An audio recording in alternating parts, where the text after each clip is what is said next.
সকাল সকাল ঘুম থেকে উঠে পড়েছি, আপনাদের সামনে আর একটা নতুন ভিডিও নিয়ে হাজির হলাম। আজকে যা যা রান্না করব সেগুলো আপনাদেরকে দেখাবো। এখানে একটা বাঁধাকপি ছিল, বাঁধাকপিটা আমি একদম কুচি কুচি করে কেটে নিয়েছি, কয়েকটা আলু ডুবো ডুবো করে দিয়েছি। বাঁধাকপি দিয়ে চিংড়ি শুটকি দিয়ে একটা ঘন্ট করব। আর এখানে দেখতে পাচ্ছেন সাইজে কিন্তু বেশ বড় বড় ট্যাংরা মাছ আছে। ট্যাংরা মাছগুলো একদম পেটে ডিম ভর্তি ছিল। ট্যাংরা মাছ দিয়ে পটল দিয়ে আলু দিয়ে পাতলা করে ঝোল রান্না করব। প্রথমে আমি বাঁধাকপিটা সুন্দর করে ধুয়ে নিয়েছি, একটু লবণ দিয়ে চটকিয়ে নিব।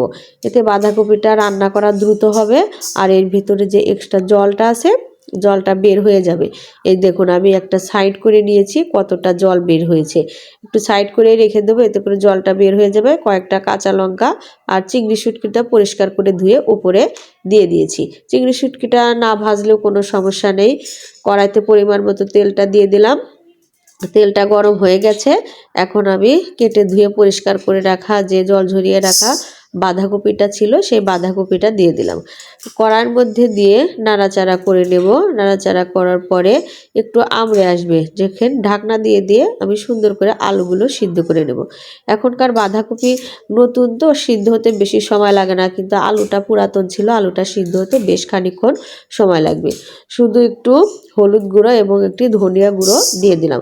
যেহেতু লবণ দিয়ে আমি চটকে নিয়েছি সেজন্য লবণটা আগে দিলাম না, পরে একটু খাওয়া দাওয়া চেক করে দেখবো যে আসলে খাবার জন্য আরও লবণ লাগবে কিনা, যদি লাগে আবার দিয়ে দেব।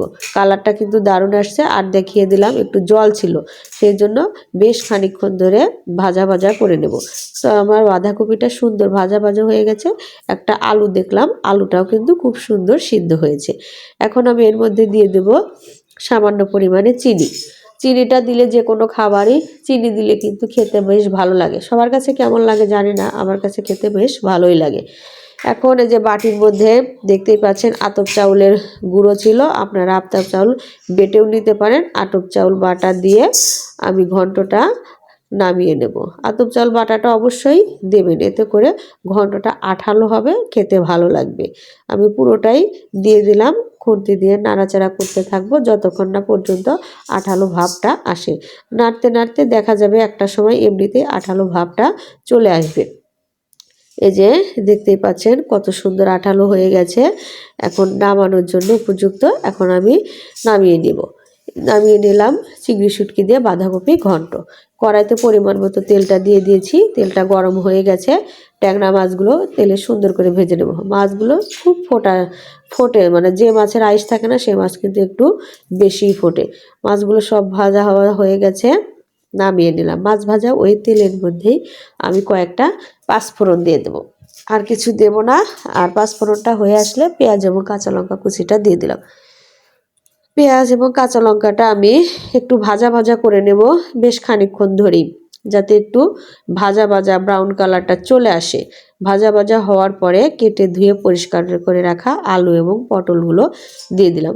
আলু এবং পটল দিয়ে তেলের মধ্যে একটু ভাজা ভাজা করে নেব, মানে আমড়ে আসবে, বোঝাই যাবে যে এখন আমার তরকারিটা বা সবজিটা ভাজা হয়ে গেছে।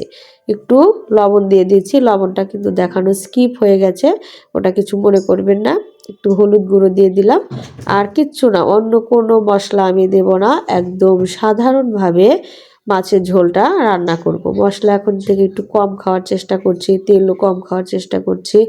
যাই হোক, কম মশলা তেল দিয়ে যাতে রান্নাটা হয় সেভাবে চেষ্টা করছি। সুন্দর করে আমড়ে গেছে, এখন পরিমাণ মতো ঝোলটা দিয়ে দেবো। খুব বেশি ঝোল হলে কিন্তু খেতে ভালো লাগবে না। পরিমাণ মতো ঝোলটা দিয়ে দিয়ে ঢাকনা দিয়ে ঢেকে দিয়েছিলাম। তরকারিটা ফুটটা এসে গেছে, ভেজে রাখা মাছগুলো সব দিয়ে দিলাম। মাছগুলো দিয়ে আর একটু সময় চুলার উপর নিয়েই নামিয়ে নিলাম। এই যে রেডি হয়ে গেছে আজকে আমাদের খাবার, বাঁধাকপি ঘন্ট। এখানে একটু মটরের ডাউল ছিল, ও ডাউলটা একটু গরম করে নিয়েছি। মটরের ডাউল কিন্তু এমনিতে নামানোর পরে গাঢ় হয়ে যায়। আর এই যে পটল দিয়ে আলু দিয়ে ট্যাংরা মাছের ঝোল। ভিডিওটি ভালো লাগলে চ্যানেলটি লাইক এবং সাবস্ক্রাইব করে সঙ্গে থাকুন। ধন্যবাদ সবাইকে, ভালো থাকবেন।